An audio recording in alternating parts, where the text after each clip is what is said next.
Bien, bueno, pues buenas tardes otra vez. La conferencia de hoy trata el tema Intrahistoria del viaje de Unamuno a Gran Canaria de 1910. Y Elena nos lo va a aclarar muy bien y no lo dudo, y por eso voy a dedicar yo muy poco tiempo a su presentación, para que tenga más tiempo para hablar ella, que es la que tiene que hablar. Elena Díaz Santana nació en Las Palmas de Gran Canaria, estudió en Filología Hispánica en la Universidad de Salamanca y es socia fundadora de la Asociación Amigos de Unamuno en Salamanca, y poeta. Poemas suyos aparecen en las antologías de los encuentros de poetas iberoamericanos desde el año 2013. Tiene poemas publicados en la revista El Cobaya, Papeles del Martes y Pasión en Salamanca, y en revistas digitales como Crear en Salamanca. En el año 2020 ve la luz su poemario Al calor de tus manos, leído en la Catedral Nueva en el acto del poeta ante la cruz. Este libro ha sido publicado al portugués. Bien.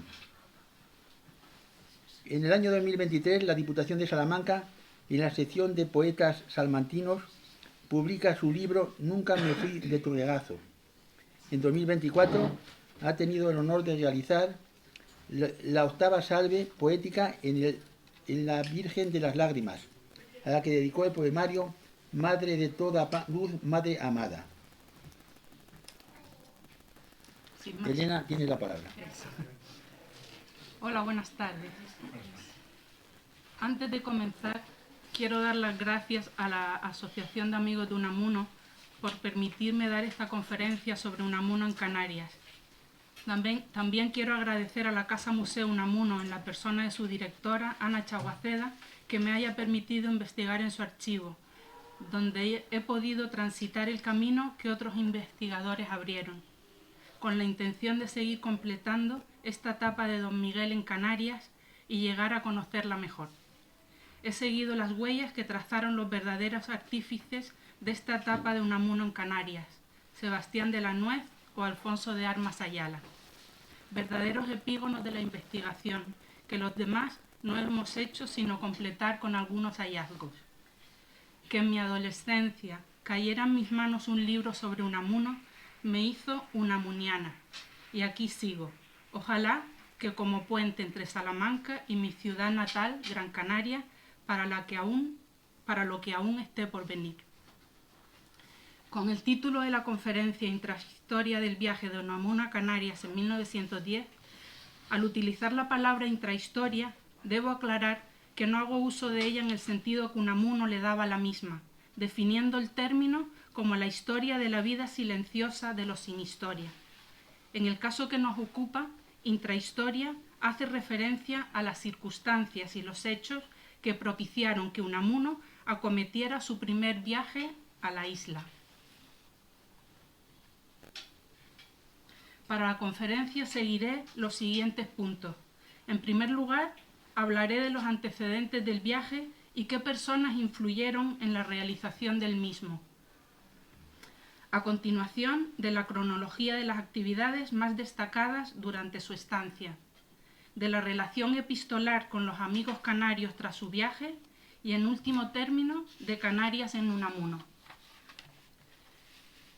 La finalidad de esta conferencia es analizar la relación epistolar entre Unamuno y los diferentes destinatarios, como Domingo d'Oreste, Salvador Pérez, Luis Millares y Alonso Quesada, pues en las cartas subyacen los temas más relevantes tratados en este su primer viaje a Canarias, que nos hará comprender quién alimentó su curiosidad por conocer la isla, qué ambiente se respiraba en ella antes de la llegada del maestro y la huella fructífera que dejó su paso por Gran Canaria.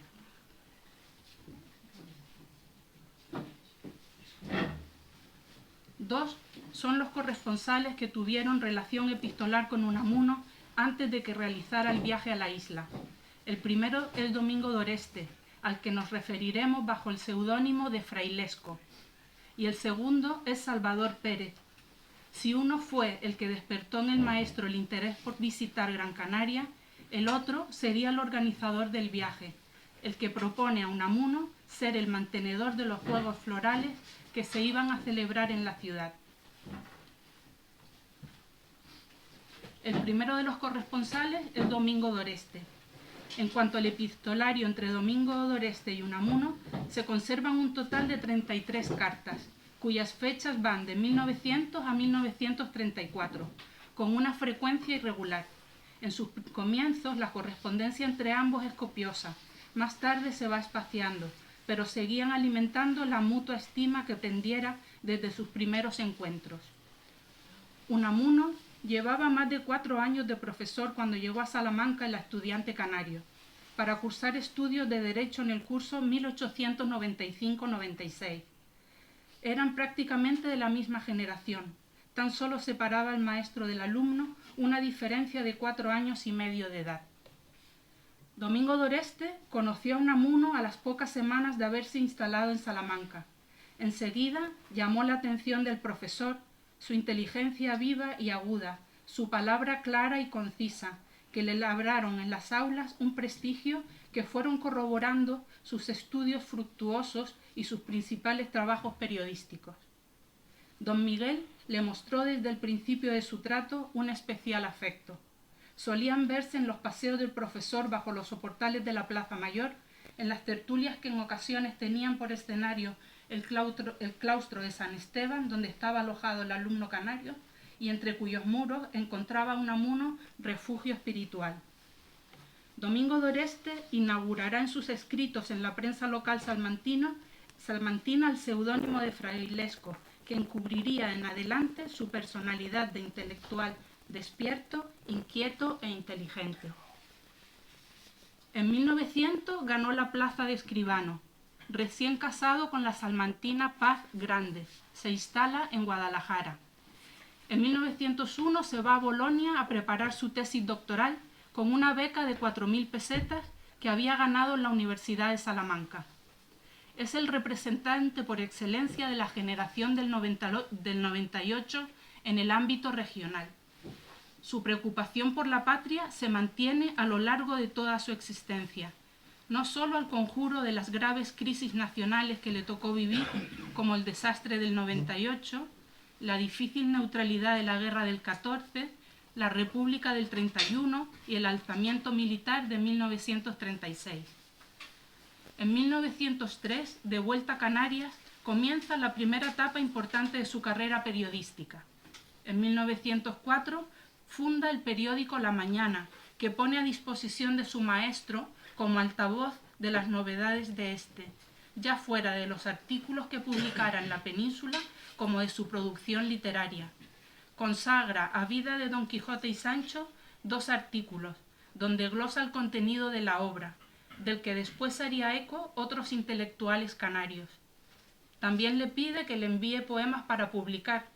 d'Oreste informa en una nota de prensa que el periódico tiene la honra de dar a conocer por primera vez algunos poemas de Unamuno que hasta ahora no han sido publicados. La Mañana es un ejemplo modélico de la buena prensa de provincias. Se rodeó de los mejores y más cualificados colaboradores. d'Oreste, que había traído al periodismo canario una sólida formación humanista y una vasta cultura, quiso darle a la profesión una dignidad y una categoría intelectual como las que hacía tiempo había asumido el periodismo europeo. Alejado de su Secretaría Judicial de Guadalajara, permaneció en la isla en esta segunda etapa activa hasta finales de 1905. De 1906 a 1908 vivió en Guadalajara y el periodo de 1808 a 1910 en Salamanca, donde tenía la ilusión de establecerse para ocupar un puesto de auxiliar en la Facultad de Derecho. En carta de febrero de 1906 se hace eco de un reciente artículo de Unamuno titulado La crisis del patriotismo y le dice: sus ideas de usted en punto a militarismo y otras muchas cosas concuerdan con las que hemos venido sosteniendo aquí, algunas veces con timidez, porque nos falta la incitación que pudiera venirnos de ahí. El artículo ha sido para nosotros bandera. En estos momentos comienza Frailesco a madurar la idea de que Unamuno viajara a la isla a incitar y remover los espíritus canarios. ¿Cuánto daría yo porque usted echase una escapada a estas islas y las estudiase? Desde principios de 1906 ya está Frailesco en la península, por lo que son frecuentes sus encuentros con Unamuno.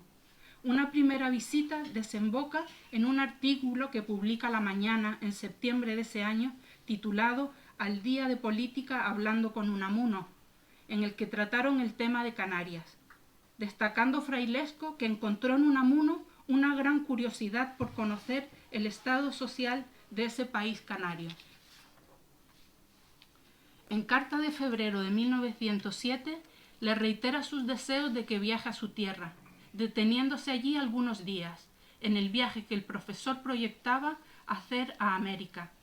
Creo que sería una visita fructuosa para mis paisanos. Tienen estos hambre de ideas. Desearía que usted conociese aquel país y me ayudase a formar juicios sobre él y por ello tal vez sobre mí mismo. Uno de los hechos que hicieron que se reunieran ambos en Salamanca fue la celebración de un banquete que se le ofreció a don Miguel en esta ciudad por el éxito del estreno de su obra teatral La Esfinge. La Esfinge fue estrenada en el Teatro Pérez Galdós de Las Palmas el 24 de febrero de 1909 y puesta en escena por la compañía de Federico Oliver y Carmen Cobeña. Sería después representada en Tenerife, Cádiz, Málaga y Salamanca. Era la primera obra teatral del autor y un estreno nacional. Para celebrar el feliz acontecimiento, los amigos de don Miguel se reunieron con él en una comida homenaje, en la que Domingo d'Oreste pronunció un breve discurso que pasamos a reproducir. Yo no me considero iniciador ni organizador de este banquete íntimo. Nos hemos reunido para celebrar el éxito de una obra dramática, estrenada lejos de aquí.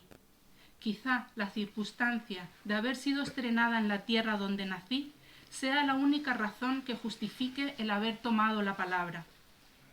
Permitidme que desahogue los dos sentimientos que embargan mi alma en este momento, el de la vieja admiración que siempre he sentido por el señor Unamuno y el del amor inextinguible a mi tierra, perdida entre los mares. En su improvisada respuesta, don Miguel, entre otras cosas, dijo lo siguiente: cuando recibí la primera noticia llegada de Canarias, no le di crédito. Aún no se lo doy, sin que esto sea pensar mal de la cultura de aquel país, de la que tengo algunas muestras. Sigo, a pesar de cuanto me dicen, sintiendo verdadera antipatía por el teatro, y lamentaría que esta ocasión fuera para mí una tentación irresistible de reincidir. Conste, sin embargo, que lo haría contra mi voluntad. Podré reincidir por motivos caseros, pero siempre tendré en más las obras en las que he dejado pedazos de mi alma e insomnios de mi inteligencia, que esa Esfinge, así me la han bautizado, en la que solo hay mío algo de impudor y mucho de tedio. El drama fue escrito hace una decena de años, en un mes de murria, en el cual un chaparrón de tedio hizo volcar mi propio espíritu en las cuartillas. La crítica periodística fue abundante, especialmente en los días siguientes al estreno, el 23 de febrero de 1909. La lectura de telegramas de felicitación enviados desde Las Palmas por el alcalde, Asociación de la Prensa, sociedades de la capital y escritores como Alonso Quesada, Macías Casanova y otros unamunistas, leídos en el antedicho banquete por Frailesco, fue la introducción del viaje que habría de realizar Unamuno casi un año después. Unamuno contesta al telegrama, un día después del banquete ofrecido en su honor, en los siguientes términos: gracias telegrama, acabo leer. Mi saludo, gratitud prensa, Unamuno. El 23 de junio llega al puerto de la Luz de Las Palmas de Gran Canaria. Saludaba en el muelle a casi todos los firmantes de aquel telegrama, que con su fe unamuniana hicieron posible el aparente triunfo de la pieza dramática, representada en un teatro de provincias, ante un público provinciano, excesivamente conservador, y en un clima no muy propicio para las aventuras de su protagonista.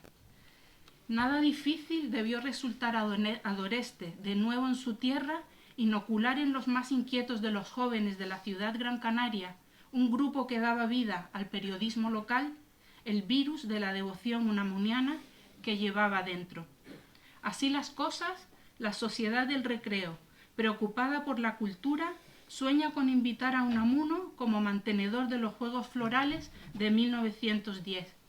Influyó todo ello en que el sueño, nada sencillo, por razones económicas y de distancia, pudiera hacerse realidad. Los amigos de la prensa preparan la llegada del célebre protagonista de los Juegos en las fechas previas. Quieren resaltar ante la ciudadanía lo que tal presencia significa.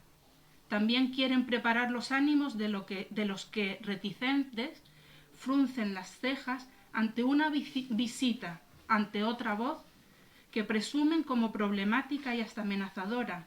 Al respecto escribe Frailesco: sé que se ha discutido la elección que de él se ha hecho para mantenedor de nuestros Juegos Florales. Tampoco me extraña. A donde quiera que Unamuno va, la discusión le precede.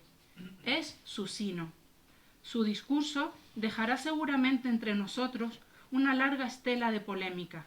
Comprendo que nuestros grandes filisteos hubieran preferido un político de renombre, uno de esos hombres que solo tienen vida pública y no intensa vida personal, que no son maestros porque nada tienen que enseñar, que dejan en pos de sí admiradores, pero no discípulos.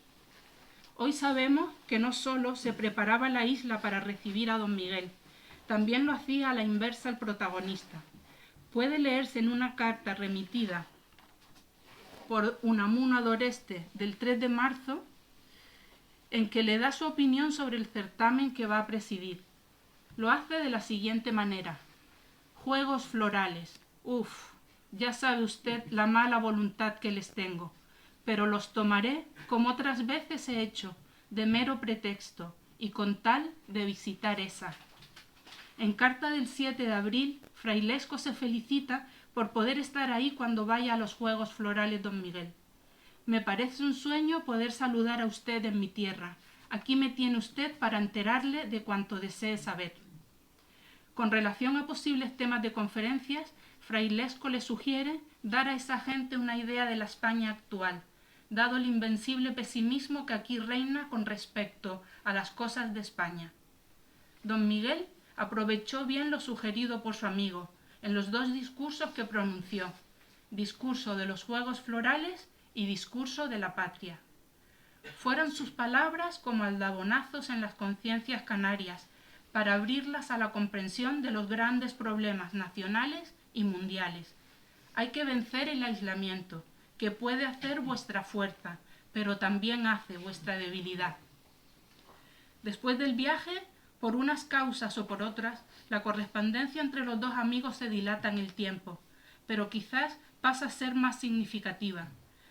Podemos decir que aunque hubo tiempos de sequía, el discípulo estuvo siempre que el maestro pasó por algún trance doloroso, como su sustitución de rector, su destierro a Fuerteventura o la muerte de su esposa, así como en el homenaje que le dispensaron por su jubilación. En lo que se refiere a su destitución como rector, le escribe: es doloroso lo que ha hecho con usted el ministro. No creo que queden así las cosas, y espero que el tiempo lo rehabilitará. Lo supongo amargado y entristecido. Ante la orden de destierro a Fuerteventura, en carta fechada el 1 de marzo, le dice: mi querido maestro, es mi más vehemente deseo ir a bordo del Balmes y ser el primero en abrazarle. Tengo necesidad de decirle que no solamente existo, sino que siento renovarse en mí todo el antiguo afecto que siempre le tuve. Va usted a un país singular, en que la vida es lenta, acompasada al paso del camello. Esta imagen la tomará Unamuno para definir la vida en Fuerteventura, y termina con un deseo: espero que el destierro le sea leve, y que su espíritu fuerte encontrará el modo de no abatirse. Y se ofrece al maestro, como hizo antes de que éste viajara a Las Palmas, con las siguientes palabras: si acaso cree que puedo servirle en algo en este instante tan solemne de su vida, no dude en ocupar a este su fiel amigo que le abraza. Voy a tomar un poquito de agua.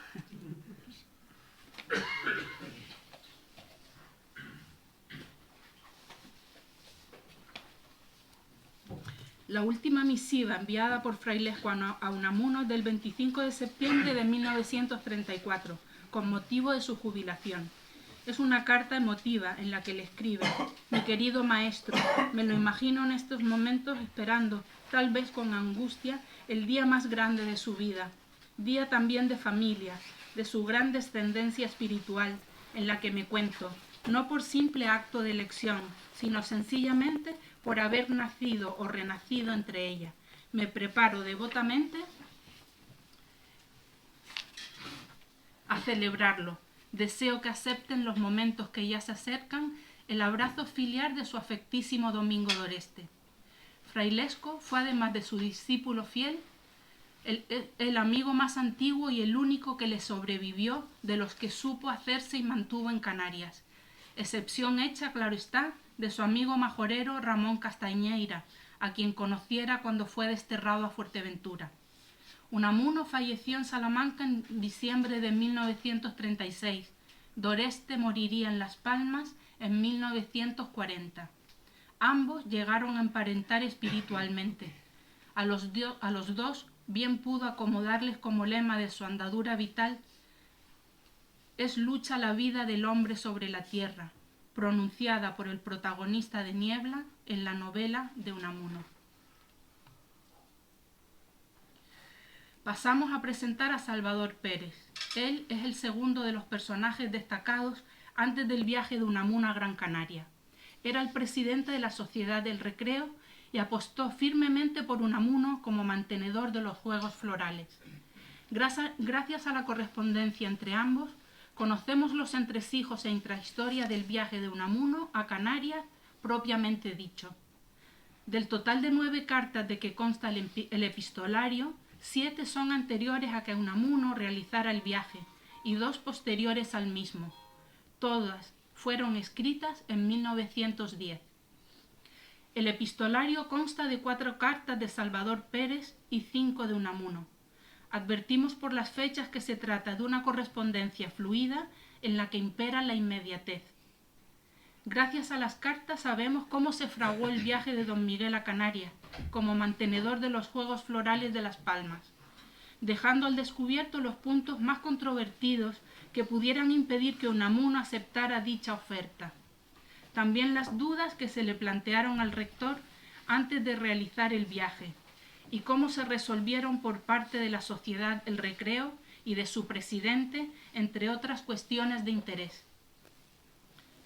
Parece que fue el periodista madrileño Telles López quien propuso el nombre de Unamuno a la Junta Directiva del Recreo, siendo Domingo d'Oreste el que llevó a cabo la parte principal de las negociaciones. En las bases del certamen que se le envía a Unamuno figura Salvador Pérez como presidente y Telles López como secretario del mismo. Nos adentramos ahora en el estudio de la correspondencia entre Salvador Pérez y Miguel de Unamuno.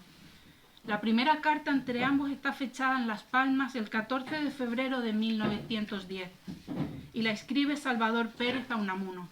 Le cuenta que su amigo Telles López le ha leído su carta, contestando al ruego de que aceptara el puesto de mantenedor del certamen nacional de poesía que celebraban todos los años en Las Palmas, en los últimos días de abril. Gracias a esta aclaración, sabemos que existió una carta anterior a esta del 14 de febrero de 1910, que no tenemos. En la carta le dicen que desean que el acto que van a celebrar sea grandioso, de ahí que hayan pensado en un nombre universalmente respetado y querido, que es garantía suficiente para obtener un señalado triunfo. Sería un honor recibir en estas peñas al más grande de los intelectuales españoles.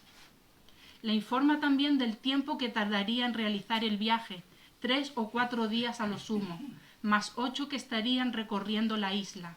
Resulta que perderían unos 15 días de clase.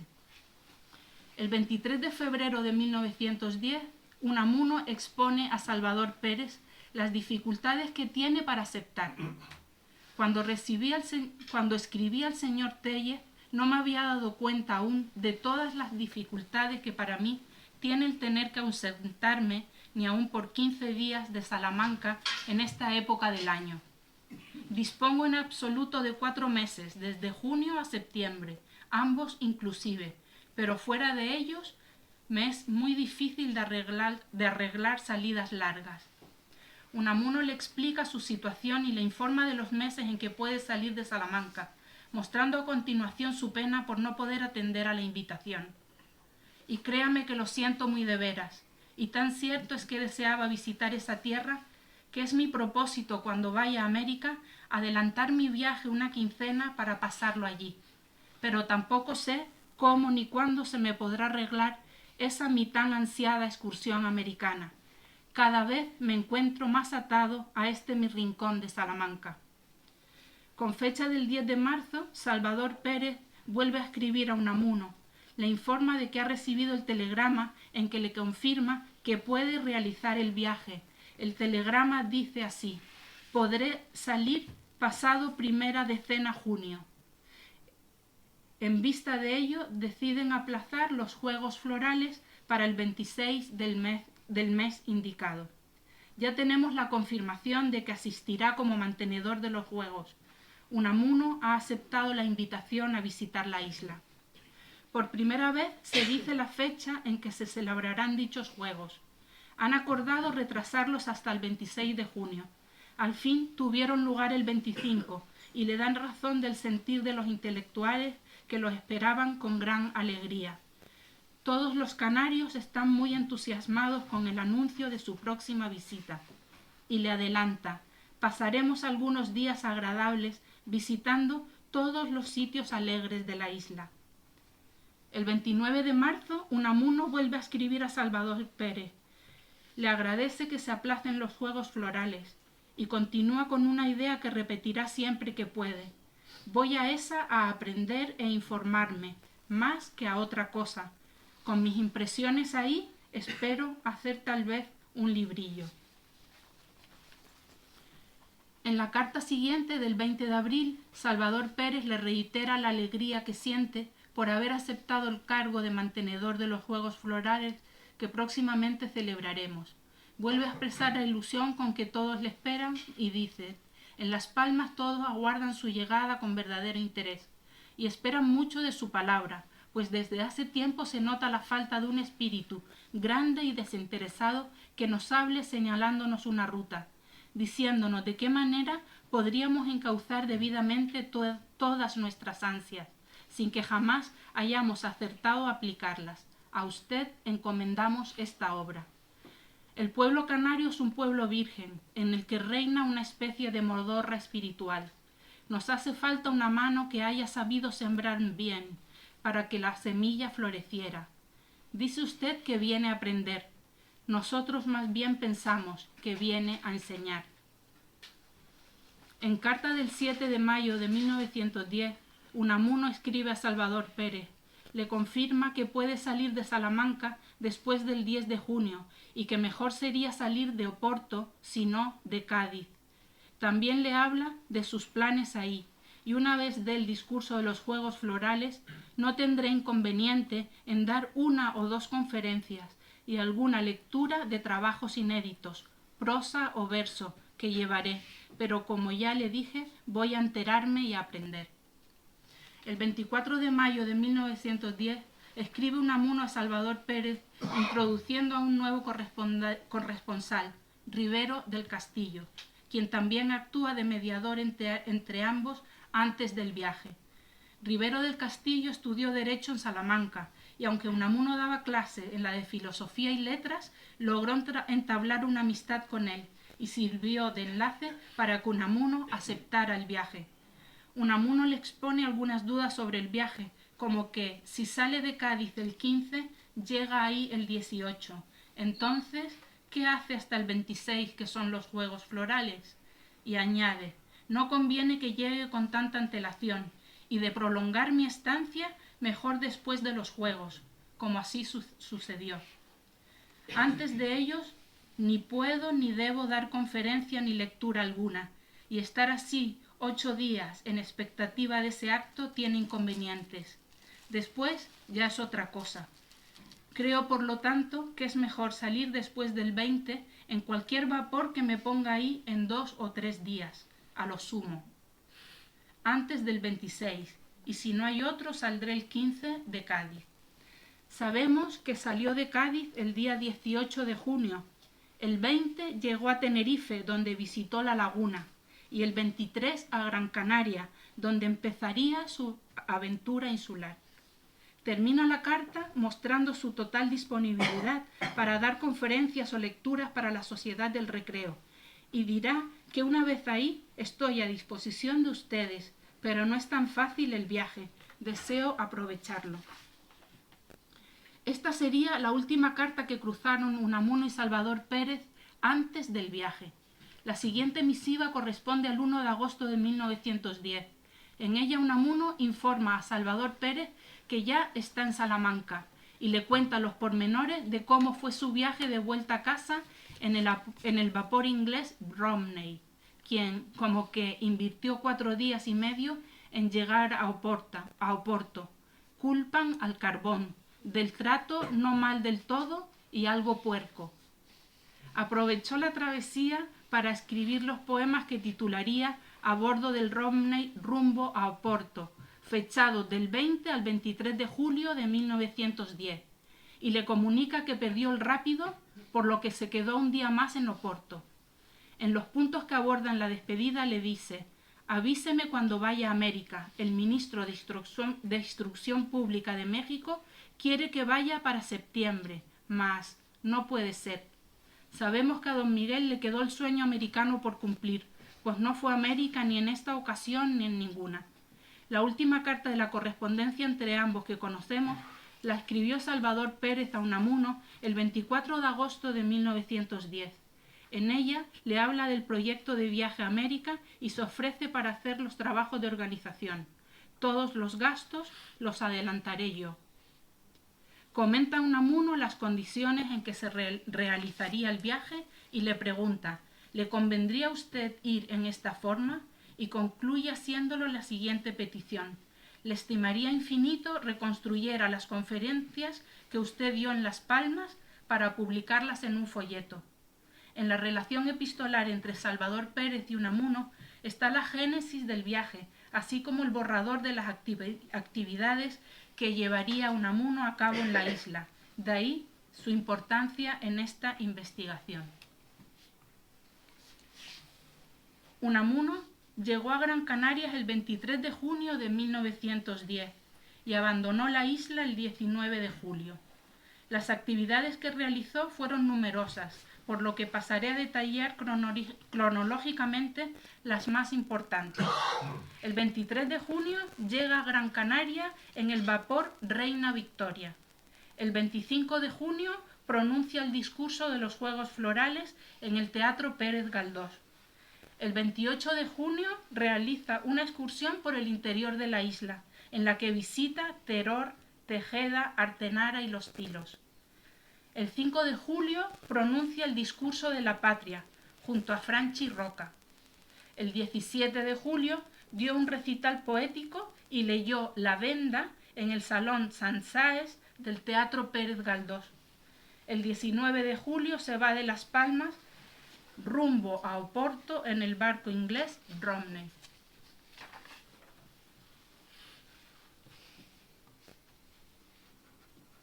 Una vez que regresa a Salamanca, Unamuno mantiene correspondencia con Luis Millares y Alonso Quesada. De Luis Millares conservamos solamente 4 cartas. Las 4 fueron escritas después de la estancia de Unamuno en Gran Canaria. Este hecho nos lleva a pensar que Millares no conocía a Unamuno antes del viaje y que la amistad entre ambos se forjó en la isla. Luis Millares era médico, escritor y director teatral. Llevaba la tertulia de Vegeta, donde se reunían los escritores canarios para charlar sobre política, ciencias y arte, así como para disfrutar de veladas poéticas, musicales y teatrales. Estos son algunos de los protagonistas del viaje de Unamuno a Canarias, amigos y discípulos que hicieron de su estancia en la isla días fructíferos de magisterio y aprendizaje, sellado por la amistad que les unirá para siempre.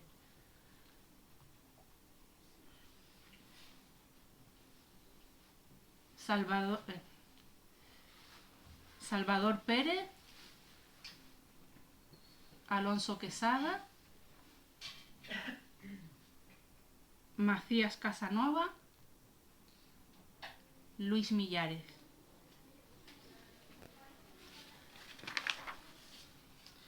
En el pequeño teatro de la casa El Teatrillo se representó en febrero de 1911 La Venda. Millares era el presidente de la Asociación de la Prensa de Las Palmas y uno de los firmantes del telegrama enviado a Unamuno tras el homenaje que se le dispensó en Salamanca por el éxito de La Esfinge. En las cartas cruzadas entre ambos se puede apreciar la estrecha relación de amistad que entablaron durante la estancia de Unamuno en la isla y la complicidad de que gozaba su relación. Son cartas distendidas en las que Millares intenta poner al día a Unamuno de todos los asuntos relacionados con los amigos y conocidos que dejó en Gran Canaria. También le pide conocer los poemas que escribió al mar, que llevan por título El poema al mar, Letanía al mar, recogido en Rosario de Sonetos Líricos, publicado en 1911, y que le dedica a Luis Millares, que vive ceñido al mar, Las Palmas de Gran Canaria, 15-16 de julio de 1910. Este poema fue escrito por Unamuno en Las Palmas y viene a desmentir la idea de que no había escrito ningún poema durante su estancia en Gran Canaria. Paso a comentaros una curiosidad que tuvo lugar durante el viaje y que ha tenido repercusión en nuestros días. La historia es la siguiente. Unamuno regala unas estrofas del poema Al mar a Susana Jardín Domènech, esposa del cónsul de Inglaterra en Gran Canaria, Víctor Eugenio Pavillar, en el transcurso de un almuerzo al que fue invitado por el matrimonio, junto a representantes de la colonia inglesa.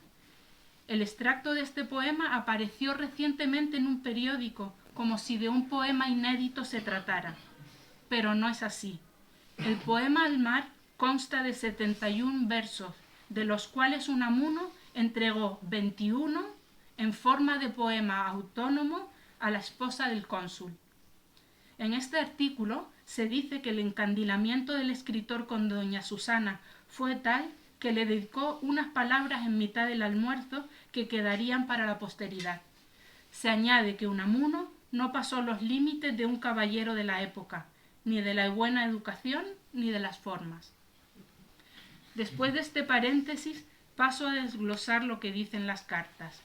La primera carta de Millares es de agosto de 1910 y fue escrita unos 15 días después de que Unamuno abandonara la isla. En ella contesta a una anterior de Unamuno que lamentablemente no tenemos, pero podemos intuir por la contestación de este que Millares dice sentir alegría y orgullo por la huella que este grupo de intelectuales dejó en el escritor. Hemos dejado una huella en su memoria, un recuerdo agradable, casi nostalgia de unos días en nuestra compañía. ¿Qué más pudiéramos desear? Continúa mostrando su pesadumbre por creer que no habíamos llegado a meternos en su corazón, no porque estuviese blindado, sino por torpes nosotros, y hasta temerosos de parecerles demasiado meridionales en las manifestaciones de cariño. Y ahora resulta que hemos llegado adentro y ocupamos un sitio en su corazón. Estoy contento. Por otra parte, Millares le hace partícipe del vacío que ha dejado en los amigos canarios y dice: el de usted en esta casa está vacío. Todavía sentimos la vibración, simple inquietud a veces, trabajo dolorosa otras, que su gran espíritu nos comunicó. Todos, quien más, quien menos, hemos guardado algo suyo. No es exageración.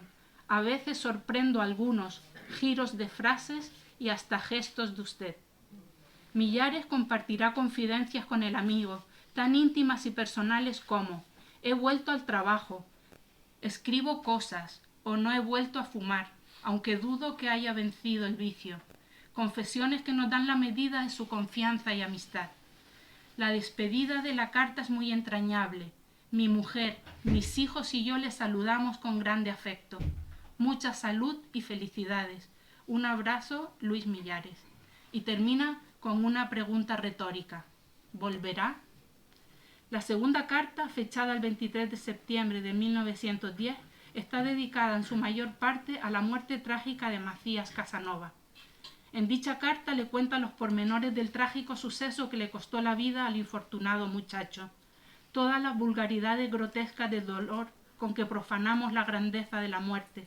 Se referirá a él como el joven Manolito o el pobre niño. La despedida en esta ocasión estará teñida de tristeza por la muerte del común amigo. Adiós, maestro, le abrazo, siento pena. Y le comunica que la venda se empezará a ensayar el próximo mes de octubre, aunque haya terminado el verano. En la tercera carta del 20 de febrero de 1911 le cuenta los pormenores de la puesta en escena de su obra teatral. Incluye en la carta el reparto de la misma. Si leemos los nombres, nos damos cuenta de que algunos de los intervinientes eran personas conocidas de don Miguel, como la señorita Maruca Millares, hija de Luis Millares, o Rafael Romero, que hizo de don Juan. Hay más Millares que pertenecían al círculo familiar de Luis, por los que Unamuno les trató seguramente. En cuanto al reparto le dice: ensayaron con grande voluntad y pusieron toda su alma la noche de la representación. Fueron escogidos por mí, calculando el ajuste entre sus facultades naturales y los caracteres de los personajes. Le habla del vestuario, del decorado. También hace alusión al público. Muy hermosa obra, maestro, como todo, tratada con cariño y en la atmósfera tibia y sana de un público familiar que atiende respetuosamente. Era la primera vez que se representaba la venda en España, con lo cual se permitió darle algún consejo. Si usted la entrega a cómicos profesionales, encargue sobre todo una gran sencillez en la dicción y en el gesto. Como cosa accesoria, pero también importante, encargue que los dos cuadros se sucedan rápidamente. Nosotros tuvimos que aguardar el cambio en la decoración. Eso perjudicó el interés. Le muestra al final su agradecimiento por haber permitido que se representara en su teatrillo. Gracias por habernos dispensado el honor de representar su obra. La cuarta carta no tiene fecha. Aprovecha la misiva para expresar al amigo sus sentimientos.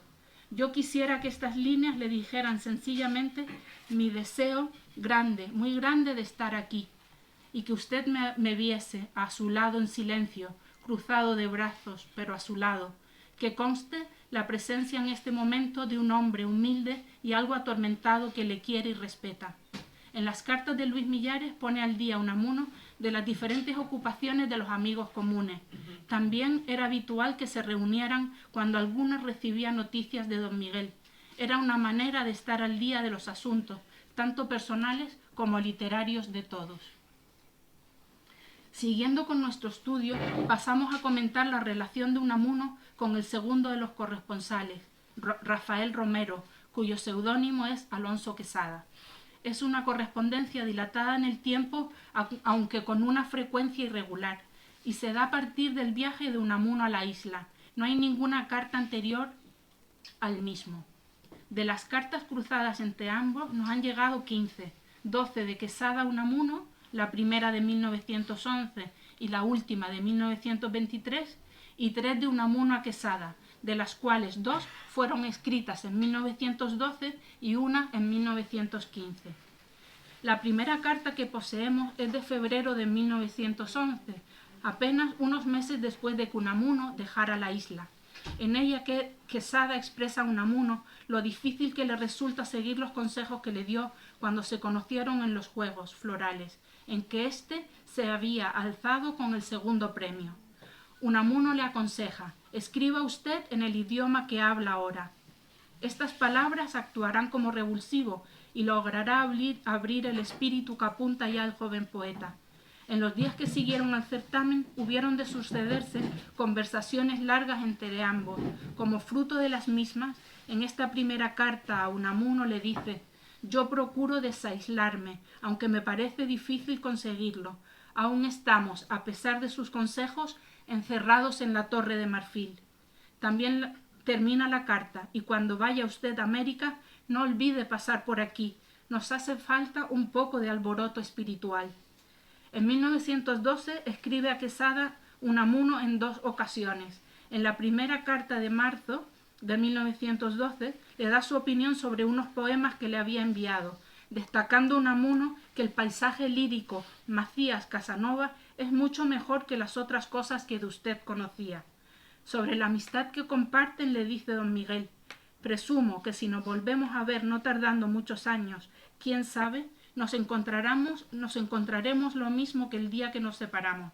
Unamuno albergará este sentimiento cuando piensa en todos los amigos que dejó en la isla. El pasado verano hubo tarde en que me sorprendí fingiéndome que iba camino de casa de Luis Millares a comulgar con todos ustedes en aquel patio al pie de las enredaderas. ¿Se hace todo tan pronto costumbre?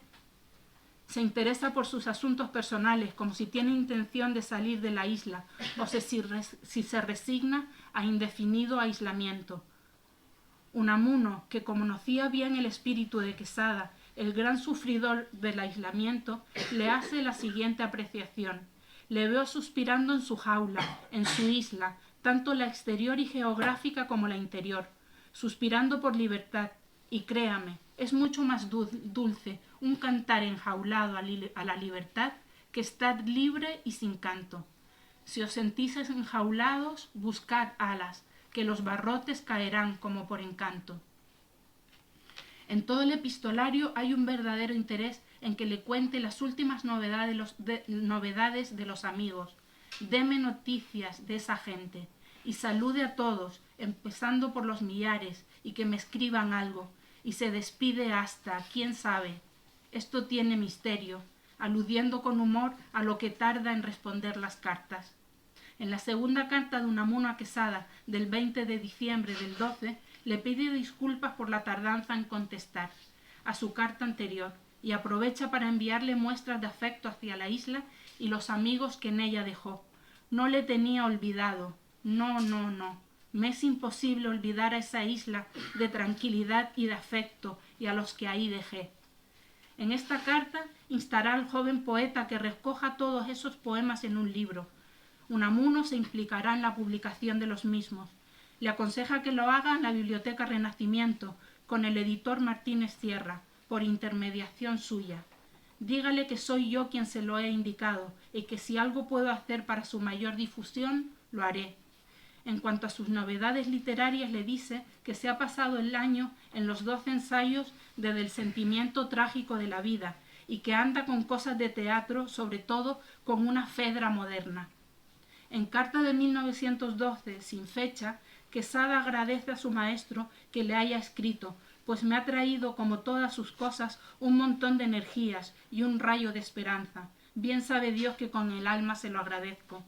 Añade que la carta fue leída en casa de Millares. Nos dejó como siempre en silencio.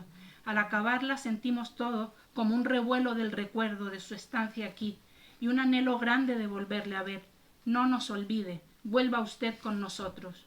Las cartas enviadas por Alonso Quesada a Unamuno en adelante, fechadas en 1913, 5 en total, estarán dedicadas a resolver el tema de la edición y las dudas que alberga en cuanto a si Martínez Sierra confiará en él para tal fin, pidiéndole su intermediación. Si tuviera ocasión de ponerle unas líneas también, le dice el joven poeta a su maestro, pues no confía en que solo con sus cartas éste vaya a acceder a lo que le solicita.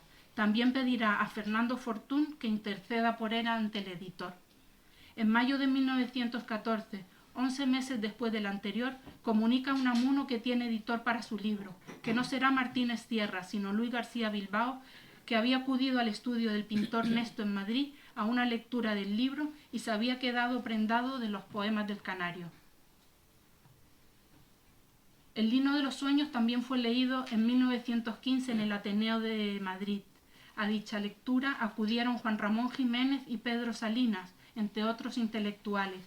Tras la lectura enviaron un telegrama de felicitación a Quesada. En cuanto a los detalles del libro, Néstor propone que sea Unamuno quien firme el prólogo y que él se encargará tanto de la realización de la portada como del retrato de Quesada para el interior. Unamuno accede a dicha petición. Lo hace por amistad, por afecto, pero también porque sabe en el poemario su huella, el apunte de sus observaciones, su enseñanza. En el mismo escribirá Unamuno: estos cantos te vienen, lector, de una de las islas que se llamó, no sé por qué, afortunadas, pero donde muchos viven en la bendita pobreza de su casa, ganándose el pan, trabajando para el extranjero. Quesada le dedica a Unamuno sus poemas áridos, que comienzan con estos versos: mi dulce silencioso pensamiento va hacia ti, don Miguel, maestro y amigo, desde el aislado hogar que tú marcaste, a esa tu Salamanca la doctora. Y termina: pongo en tus manos pues este presente, labrado en soledad, hora tras hora. Poemas áridos como las cumbres de Gran Canaria, dirá Unamuno, como aquellas tierras calcinadas, tierra de fuego. Lo árido, lo seco, no es por ello frío en poesía, y Dios me dé más bien poesía seca y ardiente que no húmeda y fría, como la hojarasca. Tras la publicación del libro, no puede estar el joven poeta más agradecido. No sabe usted cuánta fortaleza dio a mi alma, dislocada e infantil, sus palabras un día. Le habla de su situación familiar, de su cotidianidad envuelta en penurias económicas, pues queda como único sostén de su familia. Yo, ¿qué le diré? Sin dinero, con madre, 3 hermanas pequeñas, 2 tías de mi madre viejas, que viven de una pensión de viudedad y de mi trabajo. Yo doy por gustoso todo lo que ambiciono, porque a ellas no les falte de nada. Trabajo, estudio lo que puedo, que es bien poco, y sueño. Con la confianza del que sabe que su interlocutor está al tanto de su situación, en las siguientes cartas cuenta Unamuno las últimas novedades familiares. Hoy estoy solo, mi madre murió al fin, con 3 niñas pequeñas, y yo sin otra ayuda que unas míseras pesetas que me pagan unos rubios gorilas y una orfandad militar que cobran mis hermanas. En carta posterior le escribe: yo ya estoy casi solo, de las 6 mujeres me quedan 3, las hermanas, más 3 más jóvenes que yo y pobres. En cuanto a su situación laboral, le dice: es posible que cambie de empleo. Estoy harto de ingleses que solo me han explotado. Mejoraré ahora. Acaricia la idea de volar muy pronto de ahí y poder irse a Madrid o a América a buscar una vida seria de hombre o acabar de estrellarme el corazón. Al igual que Macías, Quesada no llegó a salir de la isla para cumplir ese sueño de libertad, uno por su muerte temprana, el otro debido a sus múltiples cargas familiares, de las que no se podrá desentender tan fácilmente. De 1915 nos han llegado 3 cartas de Alonso Quesada y una de Unamuno. Una vez resueltos los asuntos de la publicación del Lino de los Sueños, en que se involucró el maestro con la escritura del prólogo y la intermediación para buscarle editor, Quesada siente soltar la mano de su maestro, por lo que le pide: no deje de escribirme alguna vez, aunque pase mucho tiempo. Créame, es cuando más impulso siento de hacer versos. Estoy aquí tan solo. Seguidamente le pone al día de cómo va nuestro libro, como lo llamaría Unamuno anteriormente. Le comunica que se vende bien y le informa de los derroteros por los que transita su escritura. Es común en las cartas de Quesada que se disculpe por Unamuno por venir a distraerle, según sus palabras, cada vez que le escribe. Perdón, siempre vengo a distraerle sus pensamientos, acaso con demasiada impertinencia, pero usted será bueno y me disculpará estas cosas de mi corazón tan niño. Termina con esta confirmación en que parece que deja atrás el espíritu infantil con que solía referirse a sí mismo y que parece superado al final del epistolario, cuando ha publicado el Lino de los Sueños y tiene una obra muy consolidada. Ahora llevo otro camino, voy andando, un poco despacio pero ando, va para hombre mi espíritu. También termina expresándole su deseo de que vuelva a la isla. En carta del 10 de febrero de 1915, agradece a don Miguel que los amigos de Madrid le enviara su prólogo y le dice que le telegrafió con toda la emoción y la gratitud que al leerlo llenaron su alma. Gracias, don Miguel. Yo sé que mi orientación, mi ruta, mi inquietud a usted se lo debo. Y le confiesa que tiene deseos de visitarle. Nos veremos pronto, don Miguel. En otoño pienso ir a Madrid y yo le prometo a usted una visita silenciosa a esa su Salamanca. Que sepamos, esa visita nunca se produjo. Quedaron ideales por cumplir. Le informa de que el libro ya anda por esas tierras de Dios y que espera algunos para enviarle el suyo. Hemos encontrado en la Casa Museo el ejemplar que Rafael Romero envía a su maestro. Debajo del retrato del poeta realizado por Néstor hay una dedicatoria que dice: a don Miguel de Unamuno con todo el apego en mi espíritu y una infinita gratitud. Abril 1915.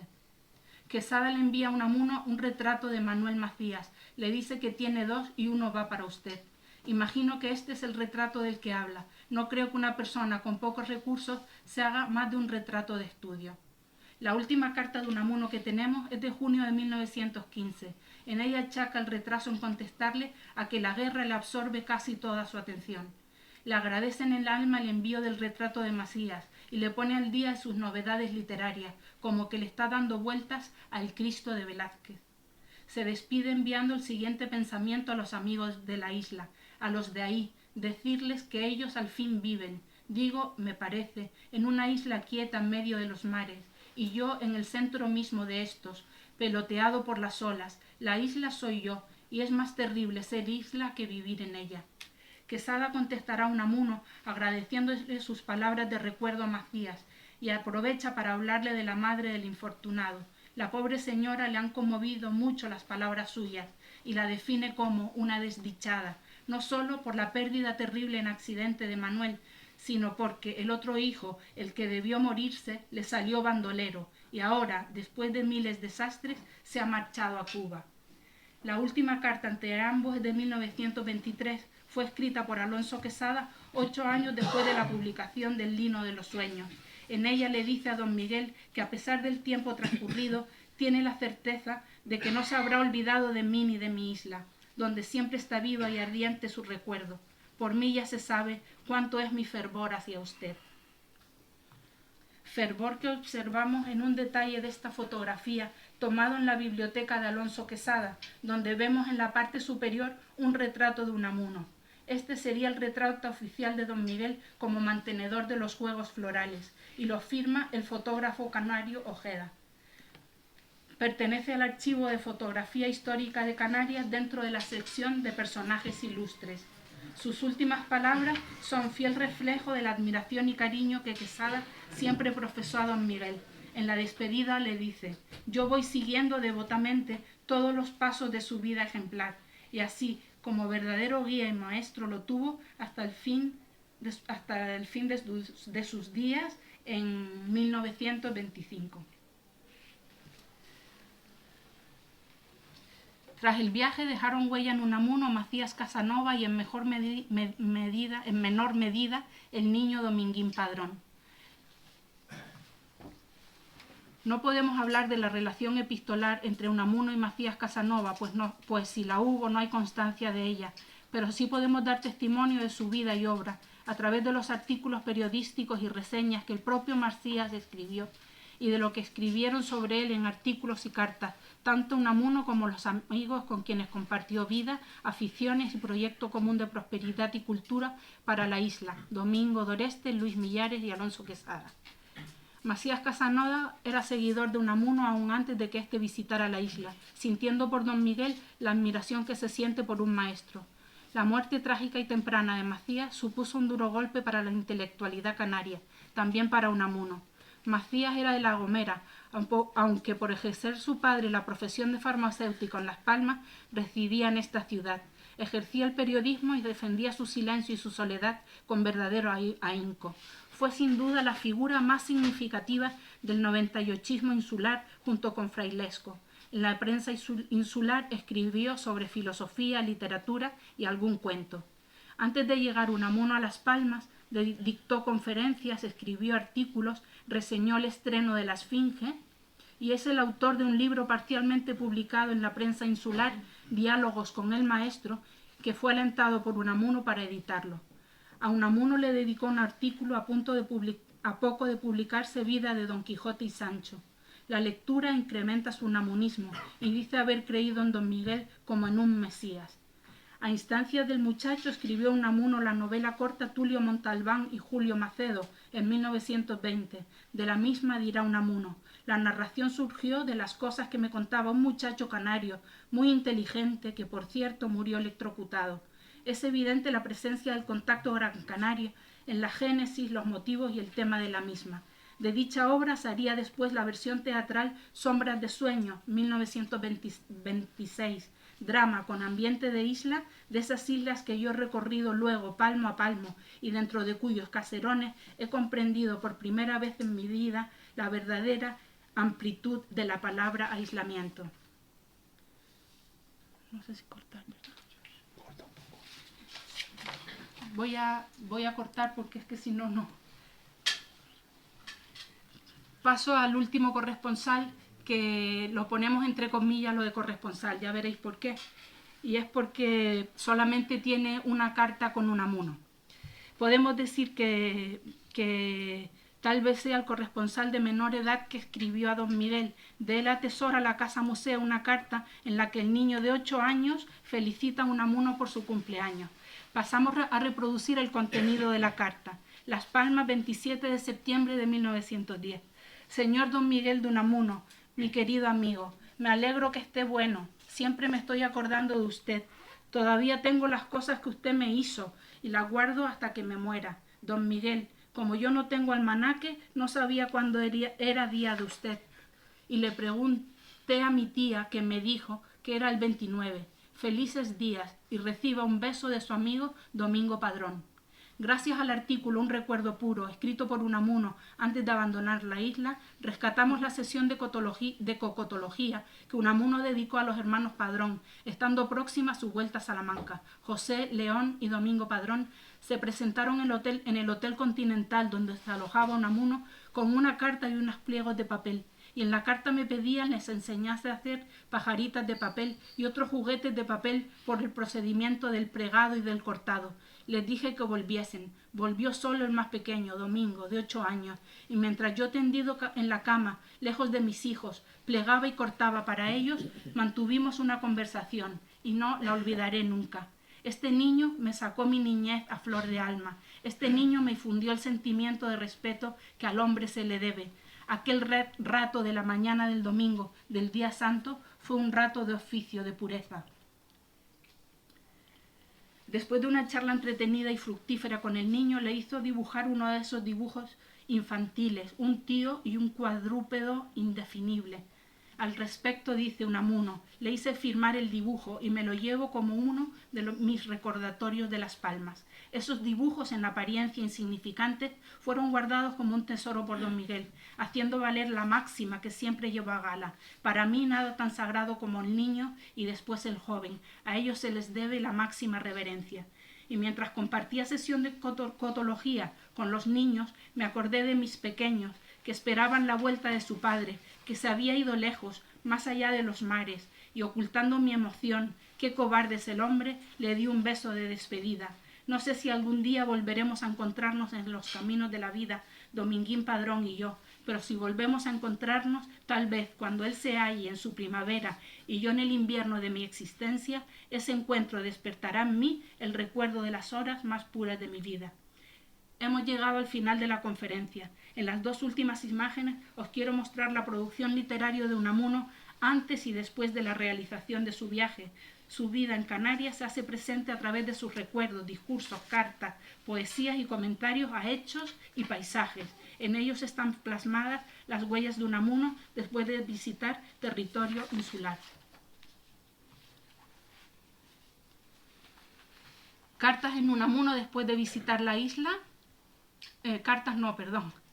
Canarias en Unamuno después de visitar la isla. En los discursos, discurso de los Juegos Florales y discurso de la Patria. Y en los artículos, palabras de Unamuno, La despedida de Unamuno, un recuerdo puro, y por Manuel Macías Casanova. Y Canarias en su producción literaria, con los poemas Poema del mar, Letanía del mar, A bordo del Romney, rumbo a Oporto, y Ya en casa. Por tierras de Portugal y España, donde cita la Gran Canaria y la Laguna de Tenerife, el prólogo a El lino de los sueños, y Tulio Montalbán y Julio Macedo, 1920, convertido en el drama Sombras de sueño en 1926. Unamuno, tras el viaje, expresa su sentir en una frase que para mí engloba todo. Y ahí, en esa ciudad de Las Palmas, dejé algo que vale tanto más que amistades y afectos. Dejé costumbres. Este sentimiento de don Miguel bien vale mi estudio y mi compromiso con seguir investigando este capítulo tan apasionante de su vida, tanto en Canarias como en Salamanca, que me hizo unamuniana. Muchas gracias.